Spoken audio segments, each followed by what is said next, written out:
Bismillahirrahmanirrahim. Assalamualaikum warahmatullahi wabarakatuh. Alhamdulillah kembali lagi berjumpa dengan saya Toha Zakaria. Kali ini saya akan membaca bercerita. Ini ada sebuah artikel dari halaman Facebook Arif RH Page.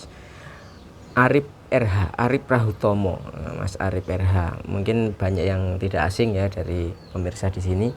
Beliau adalah penulis buku Kitab Ilmu Vibrasi ini. Kitab Ilmu Vibrasi tebal banget ini. 600 halaman, hampir 600 halaman ini. Saya beli 2 tahun lalu. Kalau salah sekarang harganya 500.000 atau mungkin sudah naik 500.000. Mas Arif RH adalah salah satu guru kehidupan saya. Saya pernah ikut kelas workshop 1 hari, masih 1 hari, bukan seperti sekarang yang 2 hari gitu, masih 1 hari. 9 tahun lalu, 2013 bulan Februari, lokasinya di dekat Taman Mini, masih di dekat Taman Mini Indonesia Indah Jakarta. Saya masih merantau di Bekasi, di Cikarang. Pesertanya hanya 4 orang, bayar 1.500.000, 3 cewek 1 cowok. 3 cewek 1 cowok. Saya, terus Bunda Hikmah, terus Bunda Rika, 1 lagi Bunda Yohana. Saya ditraktir Bunda Yohana nasi Padang waktu itu, masih teringat sampai sekarang. Ini ada hubungannya dengan tema video yang pernah saya sampaikan beberapa waktu lalu, sudah saya upload, tentang mengapa perbuatan generasi pendahulu itu akan berdampak ke generasi di bawahnya. Mengapa perbuatan, karakter, karma, dosa, kebaikan bahkan gitu kan, dari yang kita lakukan saat ini itu akan berdampak ke generasi ke bawah. Bukan hanya sekedar orang tua ke anak, tapi bisa jadi akan ke bawah. Atau kalau menurut saya kok bisa seperti omongannya orang Jawa 7 turunan itu. Jangan-jangan itu berdampak hingga turunan ke-7 gitu loh. Atau kalau kita ingat pelajaran SD, kalau generasi saat ini sering membuang sampah sembarangan, sering menebangi pohon di hutan, maka anak cucunya akan menerima akibatnya, yaitu tanah longsor, banjir, bencana alam. Itu yang nyata seperti itu, perumpamaan yang nyata itu seperti itu. Tapi ini enggak, jadi ya bukan hanya seperti itu, tapi karakter semua itu akan terwariskan lewat DNA dan bisa jadi akan menyulitkan generasi berikutnya. Nanti juga saya tutup dengan salah satu kutipan dari yang saya dapatkan dari Pak Adi Gunawan di audio berbayar yang saya beli beberapa tahun lalu. Judulnya, apa yang kita lakukan berdampak ke kehidupan generasi selanjutnya. Beberapa tahun silam, kakak kandung istri saya, maksudnya Mas Arif RH loh ya ini, kakak kandung istri saya yang keilmuan agama cukup dalam, ngomong di ruang tamu pas saya masih tinggal di Purwokerto.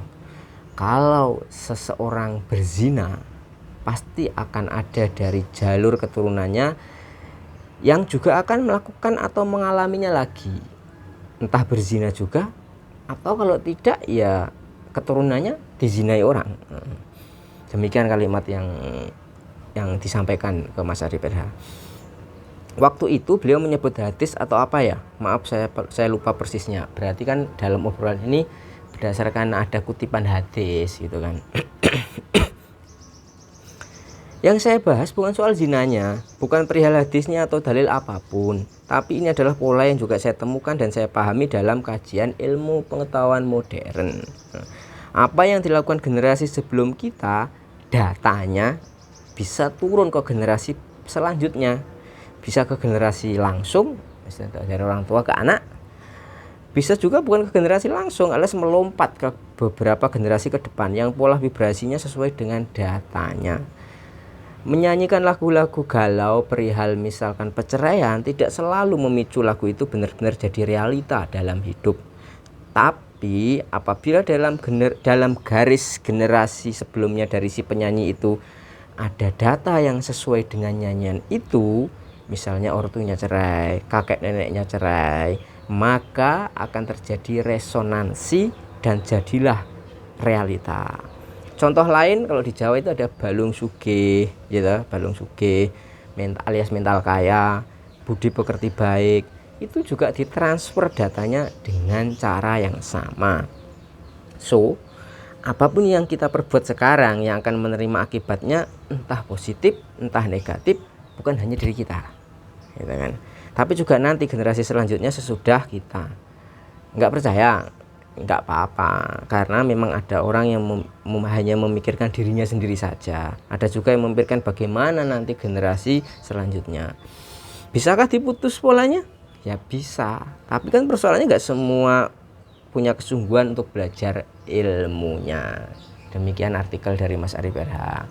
Jadi seperti pembukaan saya tadi, bahwa jangan-jangan kesulitan kita saat ini itu ada andil peran dari generasi sebelumnya, dan itu sudah mulai saya memetakan ke banyak orang polanya. Seperti ini, keluarganya seperti ini. Makanya kalau di Jawa itu kalau misalkan memilih pasangan, bukan hanya ini calonnya baik, bukan, tapi dilihat juga bibit bobot bebet orang tuanya siapa, dari mana, kerjaannya apa. Itu semua untuk melacak jalurnya itu seperti apa. Kalau ternyata ada pengalaman, saya pernah ada kejadian tak jauh dari rumah itu ada yang menikah masih mungkin satu lingkungan walaupun agak berjauhan gitu kan, satu desa lah, mungkin satu desa, tapi orang tuanya, salah satu orang tuanya nggak setuju banget anaknya dapat calon dari keluarga itu, misalnya keluarga A. Ternyata salah satunya keluarga A tadi tukang ngutil, tukang maling, tukang misalkan ada apa saja diambil, ada peluang maling diambil. Itu kan nanti akan jadi turun temurun, bisa jadi gitu loh, bisa jadi belum ya. Terus saya akhirnya pernah guyon dengan istri, berarti jangan-jangan jika generasi di atas ada yang tukang poligami, maka generasi di bawah jika ketemu koordinat yang pas perihal itu akan poligami juga. Itu obrolan guyon tapi juga serius sebenarnya gitu kan. Lah saya ingat saya pernah beli audio berbayarnya Pak Adi Gunawan, HMFR Quantum Morphic gitu, audio Quantum Morphic beberapa tahun lalu waktu setelah ikut KLT bayar 100.000. Kalau ada pemirsa yang pengen beli, silahkan beli, nanti saya sertakan linknya. Itu audio bagus, jadi didengarkan untuk membuka pikiran bawah sadar kita, mengakses ketenangan, bisa didengarkan sambil duduk tidur, bahkan menjelang tidur nggak masalah, ketiduran juga nggak apa-apa. Tapi yang ingin saya sampaikan, salah satu cuplikannya di menjelang akhir itu durasinya sekitar 1 jam lebih sedikit. Menjelang akhir itu ada skrip seperti ini. Jadi Adi Gunawan bicara kepada kita sebagai pendengar, apabila ada perasaan tidak nyaman yang mengganggu apapun ini tanpa Anda tahu penyebabnya apa, atau ada kondisi fisik tertentu yang kurang nyaman tanpa juga Anda perlu tahu apa penyebabnya, maka Anda niatkan, izinkan semua emosi, gambar, pola atau apapun yang menjadi penyebab perasaan tidak nyaman atau kondisi fisik yang mengganggu ini, yang bisa jadi berasal dari kejadian paling awal, kejadian-kejadian lanjutan, kejadian-kejadian yang tersembunyi, yang Anda sudah lupa sekalipun, bisa yang karena Anda alami sendiri, bisa juga bisa juga karena diwarisi dari orang tua, baik salah satu atau keduanya. Bisa juga diwarisi dari orang tuanya orang tua, dan seterusnya. Poinnya di situ, karena diwarisi dari orang tua, baik salah satu atau keduanya, bisa juga diwarisi dari orang tuanya orang tua, dan seterusnya ke atas terus. Intinya adalah semuanya Anda niatkan, izinkan, emosi, energi, pola, gambaran mental, memori, semua apapun diniatkan keluar dari tubuh dan pikiran bawah sadar, dan tempatkan mereka di medan energi sekeliling tubuh. Demikian. Jadi saya juga pernah dapat ilmu dari Pak Antonius Arif bahwa ada seorang di kasusnya itu semuanya baik-baik saja, pikiran bawah sadar sudah internet nggak ada masalah, di terapi nggak ada masalah, gini. Tapi kenapa kok masih sial, masih sering hidupnya masih sering berantakan dan sebagainya, nggak berhasil. Ternyata ada penyebab dari generasi pendahulu yang itu akhirnya menyebabkan kehidupan sekarang itu jadi bermasalah. Masya Allah, itu ilmu, bagi saya ilmu yang luar biasa, ilmu tentang kesadaran gitu kan. Artinya setiap tindakan kita itu harus benar-benar hati-hati gitu kan.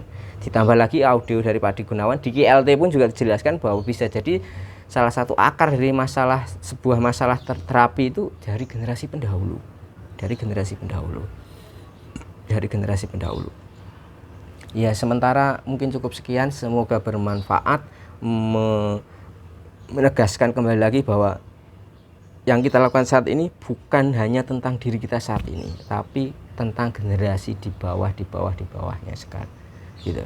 Ini tidak hanya sekedar dilihat dari kacamata dosa, agama dan sebagainya, sudah sangat jelas bahwa secara DNA itu akan diturunkan gitu kan, diturunkan. Semoga bermanfaat, kurang lebihnya mohon maaf. Assalamualaikum warahmatullahi wabarakatuh.